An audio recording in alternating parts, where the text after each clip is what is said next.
On va parler du partage de la valeur dans les entreprises, puisque vous le savez, cette mesure va se généraliser dans de nombreuses entreprises, des PME.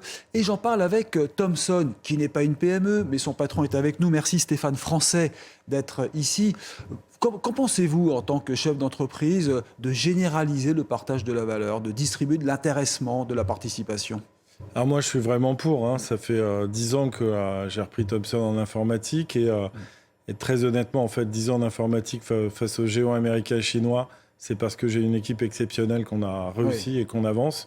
Et donc forcément, moi, un de mes objectifs déjà, c'est qu'au bout de 5 ans, toute personne qui travaille dans l'entreprise devienne actionnaire. Donc vous voyez, la participation, c'est aussi par l'actionnariat, c'est aussi par les primes. Moi, je donne des primes en fin d'année, évidemment plus fortes si les bénéfices sont là. Mais moi, je suis vraiment pour un partage de la valeur, comme vous me l'avez demandé. Donc vous ne comprenez pas ceux qui s'en prennent aux chefs d'entreprise et qui demandent toujours plus, ou qui estiment que c'est mal partagé? Non, je dirais que la participation, si c'est un prorata du salaire, pour moi, ça n'a pas de sens. Par contre, moi, ce que je valorise tout le temps, c'est d'abord les incentives, les avantages en fait qui peuvent être donnés à ceux qui travaillent beaucoup.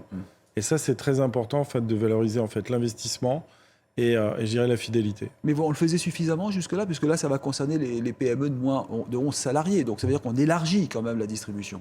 Effectivement, c'est bien de le faire aussi sur des entreprises petites, même à 2-3 salariés.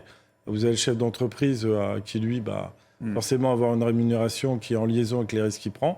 Et puis derrière, les salariés qui doivent avoir des primes en fonction de l'avancée de leur société. Alors, on va parler de Thomson. Ce géant, cet ancien géant, j'ai envie de dire, puisque l'entreprise a été découpée. Vous avez la partie computer, les ordinateurs que vous fabriquez toujours en France. Et là, je veux parler de la réindustrie en partie. Et en France, vous les assemblez. Voilà, je sais la différence. Mais tout de même, ça paraît assez incroyable qu'on arrive encore à résister. Comment faites-vous? Donc nous, en fait, on n'attend pas que l'innovation technologique en fait, soit développée par les autres. On la développe nous. On a un schéma en fait, d'innovation permanente. Et évidemment, on a investi beaucoup moins en termes de marketing parce qu'on est une marque fabuleuse qui est Thomson. Et en vérité, on vise tout sur le rapport qui a été pris. Et on arrive à être moins cher que les Américains ou les Chinois. Et ça, c'est exceptionnel. Et vous leur vendez aux Américains, hein, on vend la marque Thomson. Vous imaginez une société française, et bien c'est le cas, qui vend en fait à des Américains. Donc nous, on était très retail au départ. Donc on vendait pour le grand public. Et le grand public adore cette marque. Et adore la technologie à un moindre prix. Mais est-ce que ça pèse lourd quand même dans les ventes, dans les exportations françaises? Il faut rappeler qu'on a un déficit supérieur à 100 milliards d'euros, donc ça ne doit pas quand même être énorme. Alors pour moi, en fait, je participe évidemment des exportations, donc je suis sur le côté positif. Oui, c'est ça. Mais effectivement, on a notre chiffre d'affaires maximum, ça a été 61 millions. Cette année, on espère faire 80 millions d'euros de chiffre d'affaires et dans les années futures, beaucoup plus, puisque je vais vous apprendre quelque chose. Pour la première année, on devrait nous atteindre 30 pays livrés depuis la France.